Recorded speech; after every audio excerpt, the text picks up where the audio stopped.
Bienvenidos a este informe de Cierre Colombia, informe que grabamos todos los días donde hacemos un análisis de las acciones, del dólar y de los hechos más relevantes en el mercado internacional. Como es habitual, por lo general damos un título al informe, pero antes de iniciar recuerden suscribirse a mi canal Orlando Santiago Fénix Valor, donde pueden ver todos los días estos informes y también pueden ver informes eventualmente de carácter especial. Para esta ocasión, el nombre del informe: cada que Petro habla se dispara el dólar. Ustedes saben que el viernes anterior, durante el día, el presidente Gustavo Petro se refirió a los fondos de pensiones incluso casi como unas entidades que se aprovechaban de los trabajadores, donde vivían de cobrar comisiones y que los trabajadores pues básicamente eran explotados por los fondos de pensiones. Ese rencor, ese odio con el que siempre Petro se expresa frente al sector financiero, frente al sector productivo y frente a grandes empresarios, pues es el que los inversores sienten pánico cada que hay una manifestación de este estilo. Ahora, si a eso le suman las intenciones del presidente Gustavo Petro de liberar a las personas que fueron puestas en custodia después de las manifestaciones violentas del año anterior, donde asesinaron policías, asesinaron ciudadanos, generaron daños a infraestructura, en fin. Pues básicamente la intención de liberarlos, eso significa, o la interpretación de los inversores, es que básicamente estamos ante un presidente que pareciera premiar la delincuencia y el crimen, y ante esta situación un dólar que venía bajando la semana anterior pues simplemente se perdió esa recuperación ligera que venía presentando el dólar, porque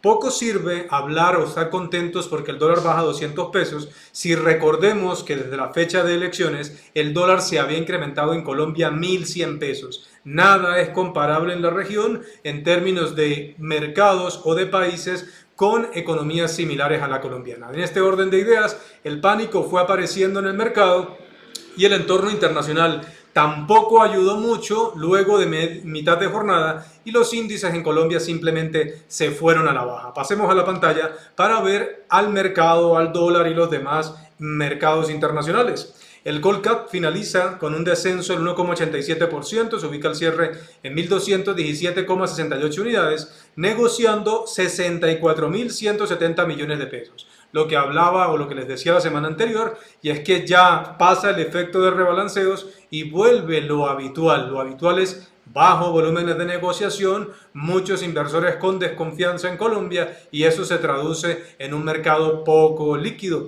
En ese orden de ideas, las acciones más negociadas: Ecopetrol con 19.207 millones, seguido por Preferencial Bancolombia con 9.874 millones de pesos. En términos de variaciones, Grupo Sura ocupó el primer lugar, un avance del 8,44% a 40.990 pesos con 1.526 millones. Decir que con Grupo Sura ni con ningún emisor en particular, no, como tampoco en las caídas, pues había un aspecto fundamental particular, pero ya es de conocimiento público que los Gilniski, al tener acceso a poder operar en el mercado, pues cada que ellos ven oportunidades, según ellos, o su intención, que es control, no valorización, pues intervienen en el mercado. Parte de una posibilidad de ese estilo podría haberse dado en Grupo Sura, porque en condiciones normales, en un mercado que cae como el día de hoy cayó en Colombia, pues no es normal que una compañía tenga una variación, particularmente si estamos hablando del GEA. El segundo lugar fue para Cemex, que subió 5,94% a 5.800 pesos con 57 millones. Recuerden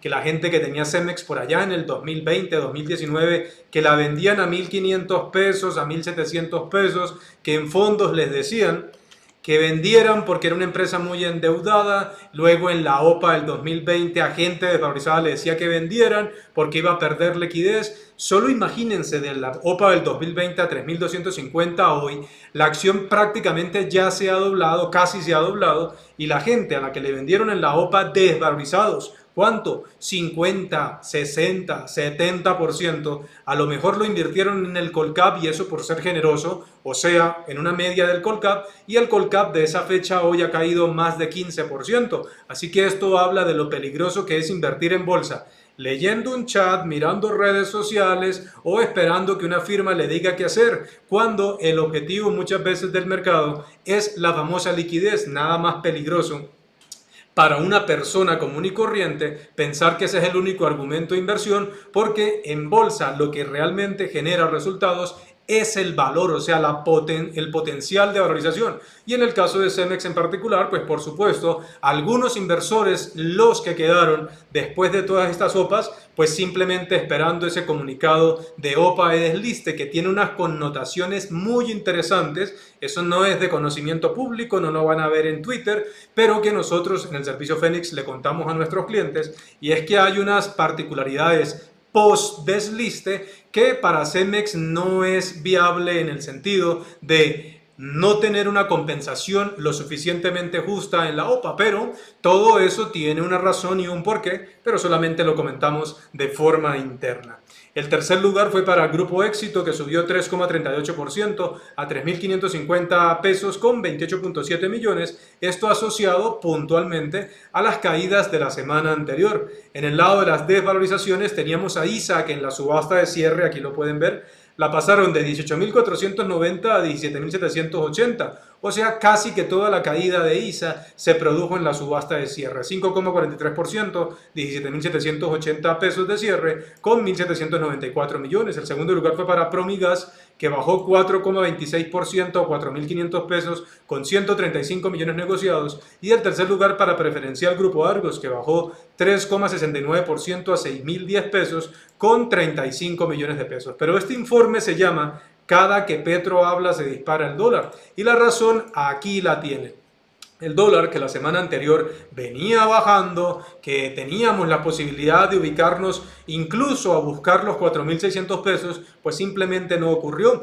Ya se comentó acá las razones, la forma en la que Petro habla sobre el sector financiero, la manera en la que trata a los delincuentes, dándoles beneficios y libertad, y pues en ese orden de ideas, pues por supuesto esto es una pésima señal. Por eso el dólar el día de hoy sube otra vez, se trepa 45 pesos, se negocia en promedio a 4.812 pesos con 55 centavos, y nuevamente la preocupación aparece en el mercado. En términos de noticias internacionales, teníamos datos, primero, que la OPEP decidió mantener inalteradas las tasas, pero algunos datos macroeconómicos y expectativas en el mundo sobre recesión pues llevaron a que probablemente una producción estable sin cambios, pues si hay recesión, y es la tesis que hemos manejado en Fénix Valor, pues por supuesto si la producción no se ajusta o no se disminuye, la demanda va a caer, y eso significa presiones bajistas en los precios del petróleo. Por eso la referencia Brent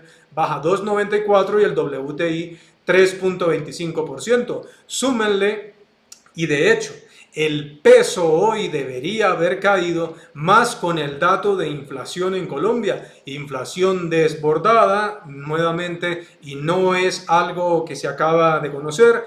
Alimentos es uno de los rubros que más afectan a los colombianos, y los alimentos no los consume únicamente Luis Carlos Sarmiento Angulo, los consume todo el mundo, y aquí el gobierno continúa en sus contrariedades. Y recuerden que los alimentos se dispararon desde los paros del año anterior, en el 2021, cuando se rompió, se destruyó el ciclo de producción, transporte y lugares de comercialización. Casi que hay una nueva siembra, un nuevo ciclo, y eso trajo un costo muy elevado que todos los colombianos lo estamos pagando. Eso es lo que pasa cuando se piensa en hacer marchas sin pensar en las consecuencias. En ese orden de ideas, incluso por presión de alzas de tasas de interés, con más razón el peso debía bajar, pero reitero que los pronunciamientos del presidente Gustavo Petro son aún más tenebrosos que estas situaciones, y por ello tenemos un dólar que continúa disparado. En el mundo hoy el mercado americano bajaba 1.40, 1.79, 1.93, sus tres principales índices en la región: Brasil 2.27 abajo, Argentina 3.08 abajo, Chile 0.31 abajo y México 0.84 abajo. Realmente el impacto de materias primas, pues por supuesto tiene su efecto en la mayoría de los mercados, pero lo que más pesaba el día de hoy era la incertidumbre nuevamente que se genera por efectos de recesión. ¿Qué esperábamos en el servicio Fénix el día de hoy? Pues por supuesto esperábamos un call cap, de hecho aquí lo comentábamos, que a partir de las preocupaciones de los inversores locales por pronunciamientos del presidente Petro frente a fondos de pensiones y su intención de liberar condenados, pues fuimos un poco conservadores, esperando un comportamiento mixto en ambos, pero al final fue mucho más impactante, bajista para el Colcap, con un entorno internacional complejo, también hay que decirlo, y un dólar que continúa subiendo. Les recordamos que el servicio Fénix va a subir de precio en cualquier momento. Ya en este momento solamente estamos a 1 hora de comenzar nuestro seminario, así que el grupo reducido, porque eso es lo que se maneja en mis seminarios, grupos pequeños, no nos interesa tener grupos ni de 100, ni de 200, ni de 500 personas, por eso tenemos digamos un filtro, y es el valor o el contenido que hay en nuestro seminario que hace que los grupos sean muy pequeños y en ese orden de ideas sea casi que un seminario personalizado. Las personas que van a asistir se van a dar cuenta el día domingo cuando termine el seminario lo que habrá valido la pena. Así que el servicio Fénix, que en cualquier momento va a subir de precio, les recordamos que pueden tener más información siguiéndome en mis redes sociales o escribiendo al correo electrónico orlandos22@hotmail.com. No se olviden suscribirse a mi canal de YouTube y nos vemos en el siguiente video.